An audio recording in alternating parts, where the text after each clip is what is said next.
11절 예수께서 예루살렘으로 가실 때에 사마리아와 갈릴리 사이로 지나가시다가 한 촌에 들어가시니 문둥병자 10명이 예수를 만나 멀리 서서 서를 높여 가로되 예수 선생님이여 우리를 긍휼히 여기소서 하거늘 보시고 가라사대 가서 제사장들에게 너희 몸을 보이라 하셨더니 저희가 가다가 깨끗함을 받은지라. 그 중에 하나가 자기 나은 것을 보고 큰 소리로 하나님께 영광을 돌리며 돌아와 예수의 발 앞에 엎드려 살해하니 저는 사마리아인이라. 예수께서 대바에 가라사대 10사람이 다 깨끗함을 받지 아니하였느냐 그 9은 어디 있느냐 이 이방 외에는 하나님께 영광을 돌리러 돌아온 자가 없느냐 하시고 그에게 이르시되 일어나 가라 내 믿음이 너를 구원하였느니라 하시더라.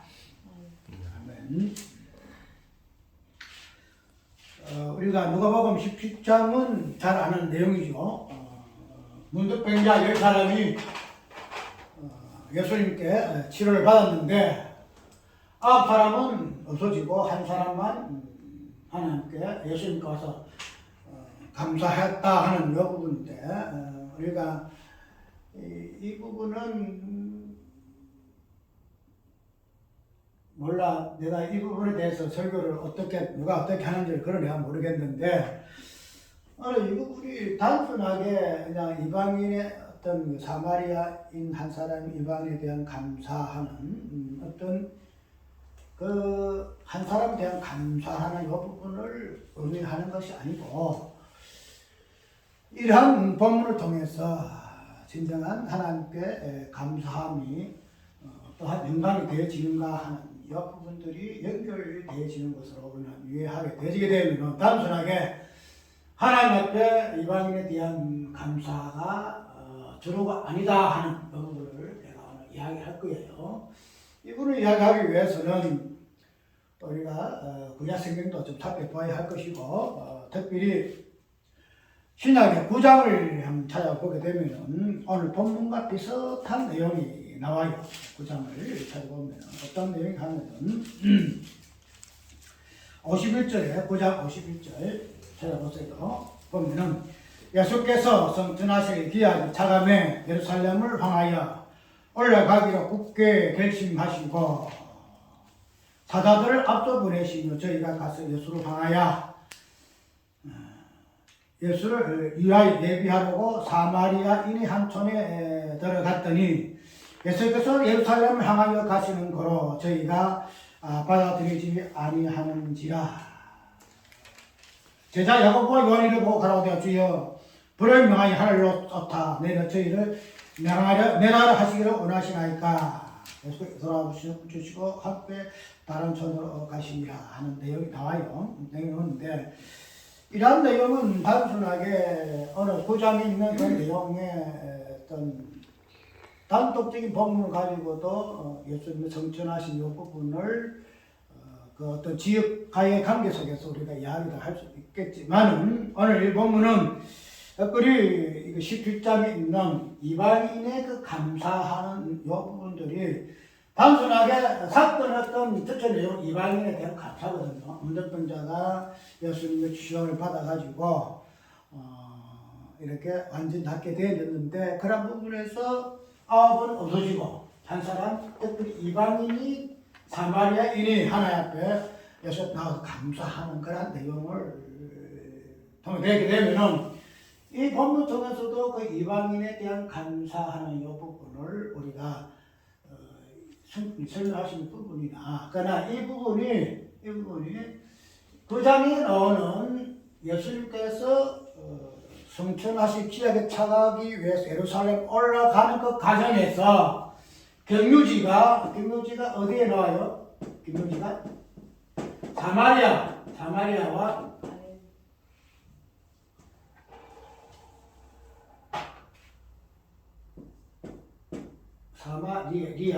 사마리아와 어디예요?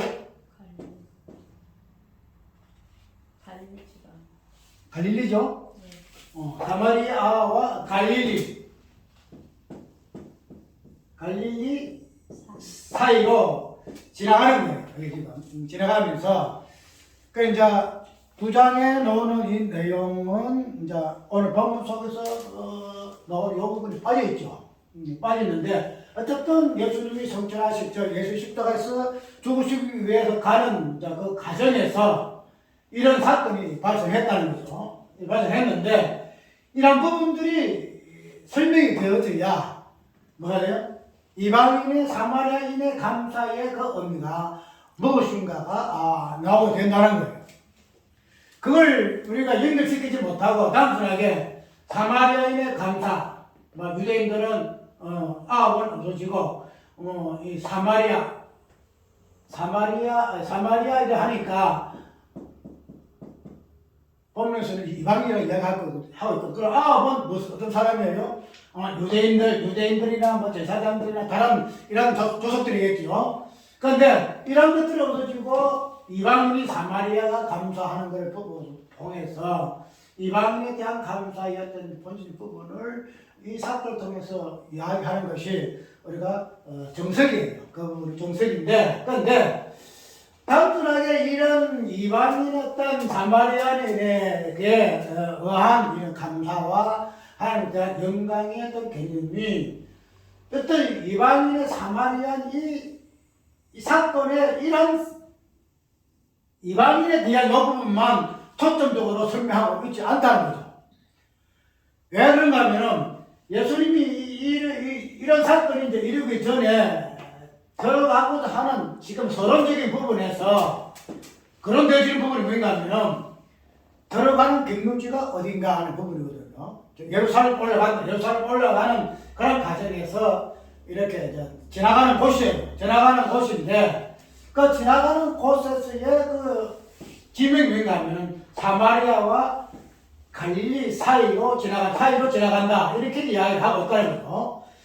그 되면은 우리가 구장에서는 이 자체 사건이 없어요. 이 사건이 없는데 우리가 이러한 사건이 17장에 넣음으로 해서 9장에 나오는 예수님의 경유지, 사마리아 예루살렘 올라갈 때에 경유지에서 나타나는 그런 현상적인 그 어떤 의미를 유추해 볼 수가 있다는 거죠. 무슨 말이냐면은 예수님께서 예루살렘 올라갈 때에 올라가는 경유지가 어떤 개념으로 장소로 이야기하고 있냐면은 사마리아, 그 다음에 갈릴리,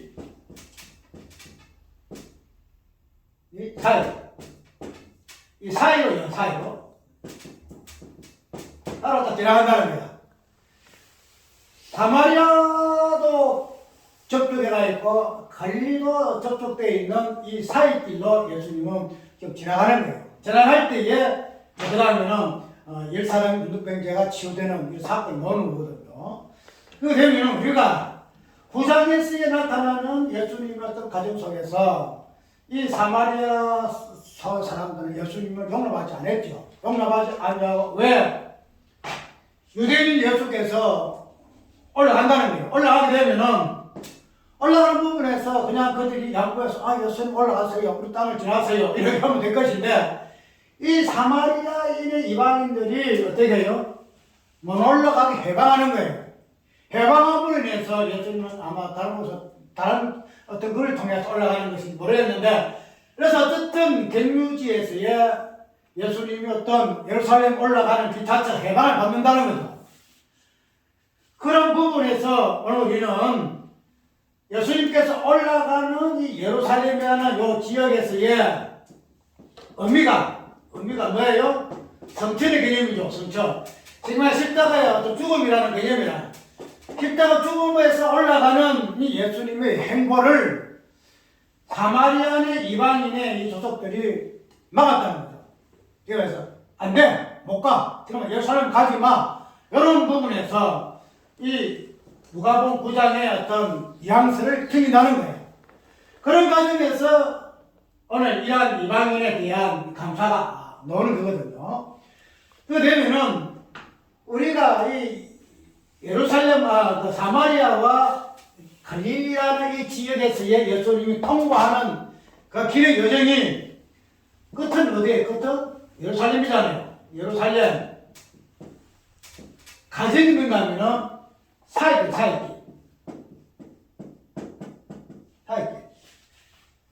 예루살렘 길도 사마리아 땅도 아니고 갈릴리 땅도 아닌 그 사이길로 접경지로 해서 예수님은 지나서 어디 가는데요? 예루살렘을 지금 간다는 거죠. 그러게 되면은 우리가 이 본문을, 9장 본문을 이 본문 17장에 나오는 본문의 배경으로 또 이 9장 자체가 이 이방인의 감사의 어떤 이 부분을 밑에 깔고 드러내기 위한 하나 방편으로 우리가 이해를 해야 한다는 거죠. 이해를. 그 되면은 9장과 17장이 연결되어지게 되면은 요 17장에서 나온 이 사건 자체가 단순하게 이방인에 대한 한 사람 이방인에 대한 감사로만 우리가 해석해서 이방인 감사가 이렇다 저렇다 이렇게 그리 이야기할 필요가 없다는 거야. 무슨 말이냐면은 여기 본문 17장에서는 수십 명의 인물은 이방인 맞잖아요. 이방인 맞는데 그러나 로마복음 9장에서 나타나는 이 내용을 보게 되면은 예루살렘에 가기 전에 예수님께서 행보는 어떤 이런 이방인의 어떤 이 부분을 초월해서 홀로 예루살렘 올라가는 그 누구신가 하면 예수님이시다 이거죠. 예수님. 그렇게 되면은 이 두 본문을 연결시켜서 이 사건 전체를 해석해 볼 것 같으면은 사마리아 이방인의 존재는 없어지고 누가 드러나요? 홀로 하나뿐 있는 예수님이 드러난다는 거예요. 예수님이. 그래서 이방인에 대한 감사가 누구의 감사로? 예수님의 예수님의 그 감사적인 부분으로 우리가 해석이 되어진다는 부분이 있다는 거예요. 그래서 누가복음 11장의 어떤 본문적인 이 해석 자체를 누가복음 9장의 내용을 배제하고서는 단순하게 이방인에 대한 감사만 이야기할 수밖에 없으나 그러나 9장까지 연결해서 볼 것 같으면은 이방인의 본질이 되어지는 실체가 되어지는 예수 그리스도의 그 감사 그로 인한 하나님의 영광 이 부분이 드러나게 되어진다 이 말이죠. 우리가 유대인 입장에서 보게 되게 되면 예수님은 어떤 인물이에요? 이방인, 예수님 입장은 이방인이에요. 왜? 유대인들은 이방인에 대해서 어떤 취급했죠? 개화 취급하잖아요. 예수님이 유대인들에게 어떤 취급받았죠? 죄인 취급받았잖아요. 개화같이 취급받고 마지막에 십자가에 죽잖아요. 그러면 예수님 자체는 어떤 존재다? 유대인들에게는 이방인의 존재다. 이방인의 존재. 이방인 존재. 왜 이런 식으로 연결되지는 하면 아까 이야기한 대로 우리가 성경을 해석하고 그 사건을 해석하게 될 때에 이런 누가복음 17장의 본문을 통해 되게 되면은 이방인의 그 사마리아인에 있던 이 부분이 부합되어서 이 사마리아 이방인에 대한 감사가 전할 수밖에 없다는 거야. 그러나 성경 그렇지 않다는 거야. 성경 이것을 사건화해가지고 이것을 표면적으로 드러내나 본질은 그렇지 않다는 거예요. 본질은 사마리아 이방인의 감사에서 그 속에 있는 진정한 이방인이 되어지는 사마리아인이 되어지는 예수 그리스도의 그 감사와 그에 대한 영광 이 부분들이 성경에서 말하고자 하는 부분이다 이 말이죠. 그런데 그런 부분을 제껴놓고 사마리아인 이방인에 대한 감사 이것만 가지고 이 누가복음 10장을 해석했다는 거야.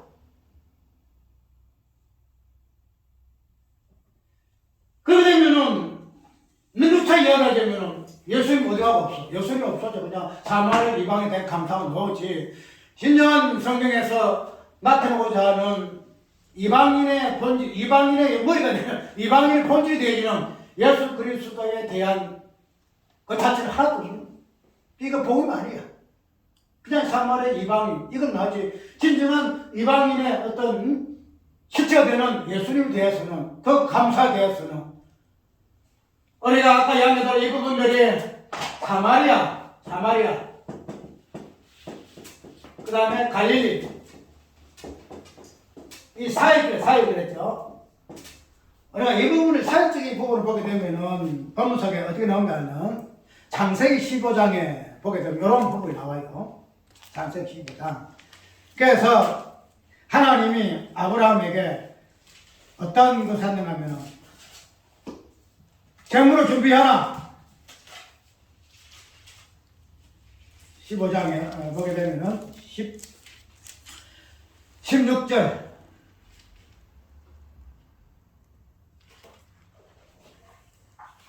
16절 보고 앞에부터 한번 볼까요? 8절 볼까요?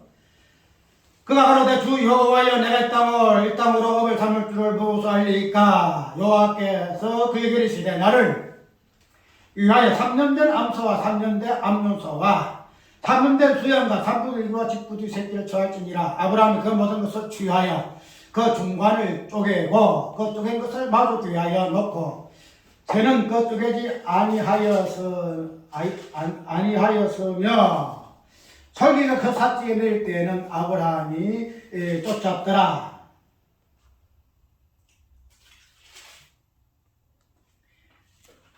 그 다음에 16절 내 자손은 사대만이 이 땅을 돌아오리니 이는 아물 조속의 지하에 아직 간능치 아니하니라 하시더니 해가 져서 어두울 때에 연기나는 풀무가 보이며 타는 횃불이 쪼갠 고기 사이로 지나더라. 그래서 이제 하나님이 언약하심으로 아브라함에게 이런 재물을 어떻게 이렇게 하는 상황 가운데서 너는 부분이 뭔가 하면은 재물의 쪼갠 부분이 나오죠. 재물의 쪼갠.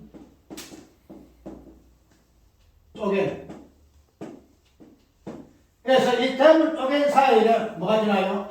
하나님 횃불이 딱 지나면 하나님 횃불이 딱 지나요. 그러니까 우리가 이 부분을 가지고 이 부분을 맺으면 어떤 성경 설교가 나올 수 있거든요. 이 본문 속에서의 본문이기 때문에. 그런데 이런 쪼갠 이 부분에서 다음 주에 장세 15장에만 이 부분 나오는 거 아니고 우리가 에레미야서 복 같으면은 34장 보세요. 에레미야 34장에 어떤 부분이 나오는가 하면은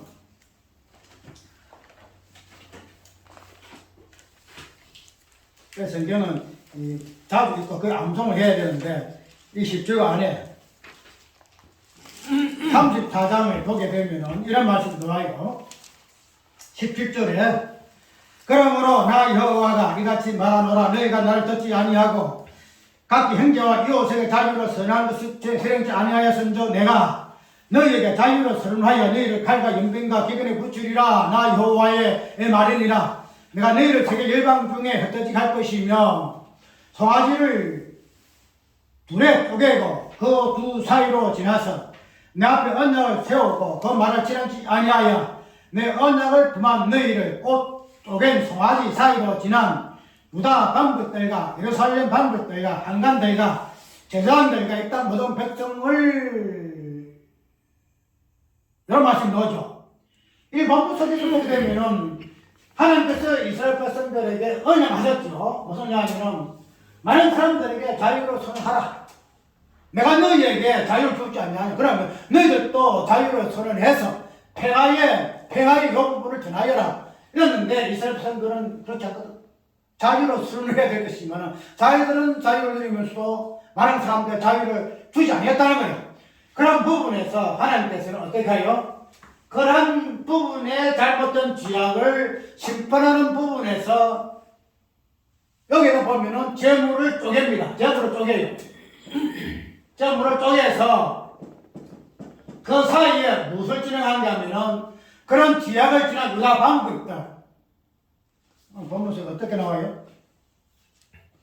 예루살렘 유다 방백들과 예루살렘 방백들과 한강들과 제사장들과 이 땅 모든 백성을 지나가요. 이 사이로 쏙 지나갑니다.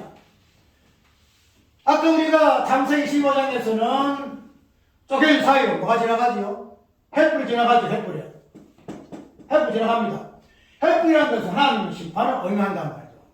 그러니까 쪼갠 사이에 지나가는 분은 횃불이고 이 쪼갠 사이에 뭐가 들어가요? 하나님의 언약을 범한 예루살렘과 유다 방백들과 이방인들을 이 사이로 지나게 한다는 거죠. 그러면은 이 사이로 지나갈 때에 아까 말한 대로 횃불이 지나가잖아요. 그러면은 재물 사이로 쪼갠 사이로 지나는 유다 방백 이스라엘 사람들이 어떤 존재가 되어지는 거예요? 심판받는 존재가 돼. 심판받는 존재. 그렇게 되면은 이 심판받는 존재라는 이 개념이 재물의 쪼갠 사이의 개념처럼 같은데 지금 예수님은 지금 어디로 지나고 있죠? 어디로? 사마리아와 갈릴리 사이로 지난다는 거예요. 사마리아 갈릴리 사이.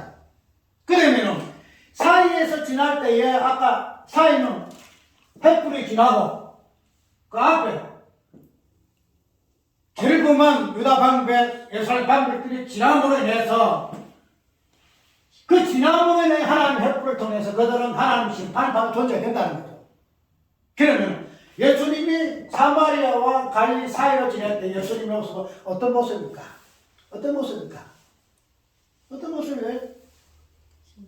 하나님의 언약을 범한 죄인의 심령으로 심판받는 존재가 되는 거야. 이것이. 존재가 되는 거야. 왜냐하면 예수님 지금 올라가는 길로 어디로 올라가는 길로? 예루살렘 올라가잖아요. 예루살렘은 하나님 심판받기 위한 사망의 심판받기 올라가는 그런 게 그 과정에서 사마리아 갈릴리 사이로 지난다는 거예요. 그래서 이 사이에 지남으로 인해서 예수님 자체가 어떤 존재가 되느냐?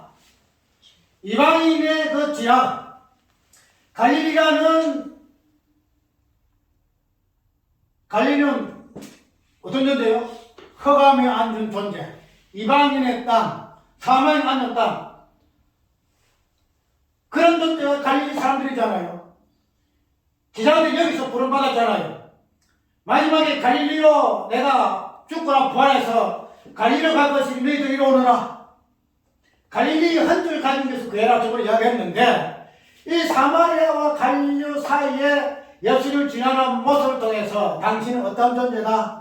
사마리아 이방인의 죄와 갈릴리의 이런 죄악들을 홀로 주고 가는 재물의 모습, 심판의 불로 타실 수밖에 없는 재물의 모습으로 묘사를 하고 있다는 거예요. 그렇게 되면은 자 여기에서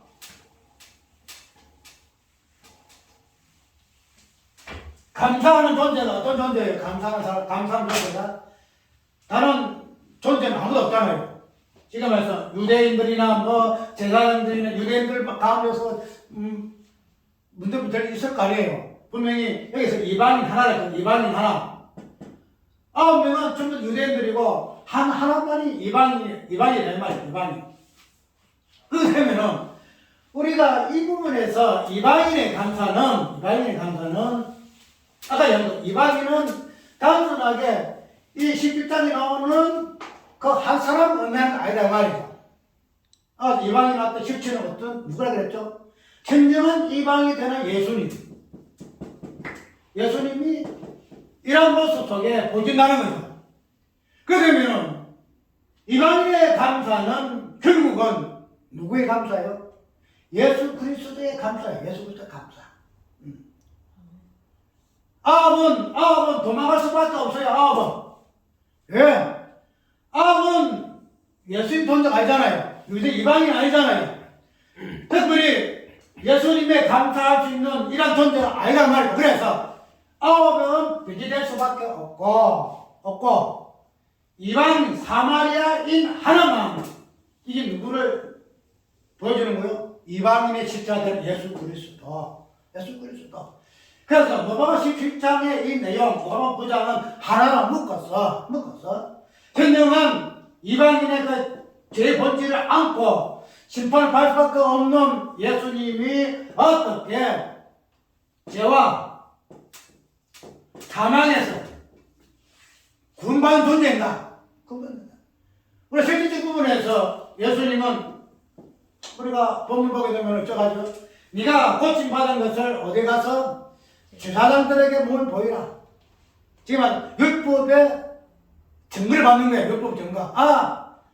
여기 보면은 문득병자 나오면 꼭 제사장한테 가가지고 그 증거를 받아요. 왜? 저 사람은 어떤 사람이에요? 율법을 제사 드리는 사람이잖아요. 그래서 이 사람한테 가가지고 네가 깨끗함 받았다. 이렇게 증거를 받는 이런 식으로 되어 있다는 거죠. 그러면은 그런 부분에서 제사장이 가가지고 내 몸을 보이라 하는 이 부분을 그런 부분을 의미하고 있고, 그래서 예수님 자체가 어떠해요? 율법에서 증거를 받는 분이 누구예요? 예수님이시잖아요. 어떻게 증거받았죠? 예수님이 문둥병이 그냥 몸으로 묻혀 있어가지고 깨끗한 밥 증거받는 거 아니잖아요. 문둥병 자체는 어때요? 죽는다는 거예요. 죽음이라는 이 부분에서 예수님이 내가 죽었노라 하고 율법에 가니까 율법은 할 말이 없는 거야. 율법은 무엇을 요구해요? 사망을 요구하잖아. 죽음을 요구하거든. 그런데 예수님이 죽음이라는 것을 딱 들으니까 할 말 없는 거야. 그래, 너는 이제 죽었네. 내 할 말이 없네. 율법에 대한 증거가 예수님에 대한.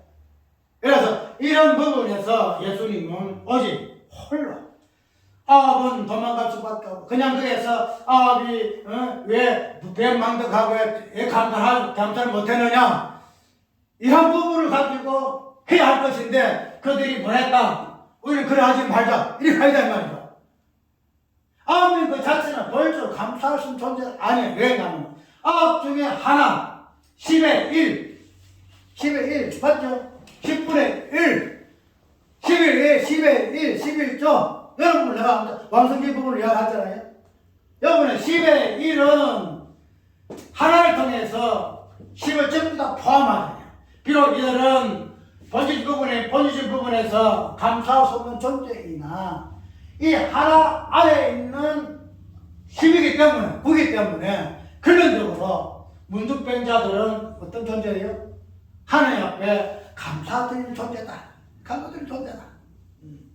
방문하다 사건적인 부분에서는 아합은 도망할 수밖에 없는 존재요. 오직 하나밖에 없는 예수님만이 감사할 수 있는 그런 존재이지만, 그러나 우리가 10의 1을 보고 될 것 같으면은 이런 구에 병만덕한 이 존재, 감사할 줄 모르는 존재지만 하나이신 예수 그리스도께서 대신하셔서 감사의 찬송을 드림으로 하나야 나머지 9도 문둥병자 사유함 갖는 그런 은혜의 본질을 보여준다는 거예요. 그래서 이걸 우리는 누가복음 9장 이방인의 감사의 부분에서 그냥 단순하게 사마리아인이 감사하다 이걸 이야기하지 말고, 진정한 이 본문 속에서 진정한 이방인의 지체가 되는 예수께서 감사함으로 말미암아 하나님께 영광이 되어진다. 그래서 우리의 감사는 일한 감사라는 거야. 일한 감사. 당근에 1년 동안에, 한 해 동안에 우리에게 소득의 풍성함을 주셨으니 내가 감사할 수밖에 없습니다. 이게 감사가 아니고, 근본적으로 예수님 자신이 우리의 재물 되셔서, 횃불에 타서 죽을 수밖에 없는 존재가 됐었어. 마지막 십자가에서 죽었어. 이런 존재가 됐었어.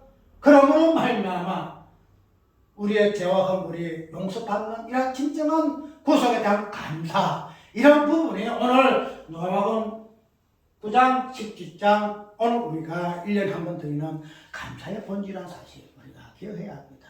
그래야만이 하나님이 그 감사를 받으시고 당신이 영광을 받으신다 하는 이 부분은 오늘 우리는 내 숙지자가지만은 우리가 이 성경에 말하는 모든 것들은 사건 가지고 그 사건 자체에서만 너무 얽매이지 말고 그 사건 속에 깊이 들어있는 그 본질을 끄집어내서 우리 예수 그리스도를 전구하라 합니다. 다음은 이것은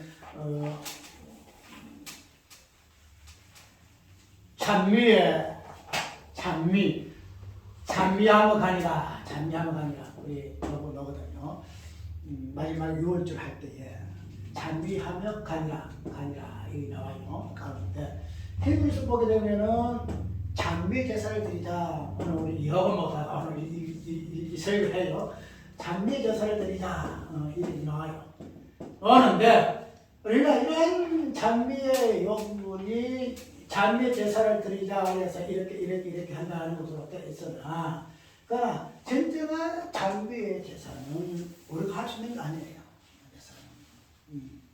그래서 그게 성찬식에서 나와요, 이 부분이. 이거는데 내가 다 할 수 없는 것이고, 다음에 또 기회 있으면은 장례 제사가 무엇인가, 향제사가 무엇인가 하는 어떤 각 성경 구절의 본문 속에 나타나는 그러한 의미에서 장례 제사보다도 장례에서 말하고 있는 진정한 예수 그리스도를 만난 장례가 무엇인가 하는 부분을 한번 다음 살펴볼 것인데, 그래서 항상 이런 어떤 주제적인 말씀을 가지고도 그 주제의 본질이 되어지는 예수 그리스도를 드러내고 전개해야만이 그것이 성경 설거한 자의 소명이다 하는 사실. 그렇게 되면 이런 부분에서는 앞으로 설교자는 꼭 명심해야 돼. 명심하고. 아까도 누가복음 19장 이 본문만 가지고 해석이 안 돼요. 해석이 안 돼요. 단순하게 이방인들의 감사하는 부분에서 이제 수사적으로 끌어내겠지만, 그러나 진정한 이방인의 본질이 되시는 이방인과 예수님을 따로 분리시키지 않아요. 딱 하나 합쳐요. 진짜. 그래야만이 이방인에 대한 감사의 본질이 그것인가 하는 부분이 나온다는 거죠. 그런 부분으로 우리가 성경을 해석하고 설교할 수 있지 않다는 거예요. 이게 우리 구속사예요. 이걸 앞으로 연습 많이 해서 진정한 성경 어느 본문을 끄집어내더라도 이 부분에서 예수 그리스도 십자가 부활 예수 그리스도를 정하고 그분이 어떤 일을 했었는가 하는 부분에서 우리가 적용받고 우리도 동일한 지체이기 때문에 우리도 그 안에 있음으로 말미암아 이러한 권면이 효과적으로 성취된 부분으로 이야기할 수 있다는 거 꼭 기억하고 오늘 본문 통하여 이방인의 실체되는 예수 그리스도께서 감사함으로 인하여 주께 영광되신 부분을 살펴보는 것을 우리가 다시 한번 기억하는 시간 되길 바랍니다. 찬송가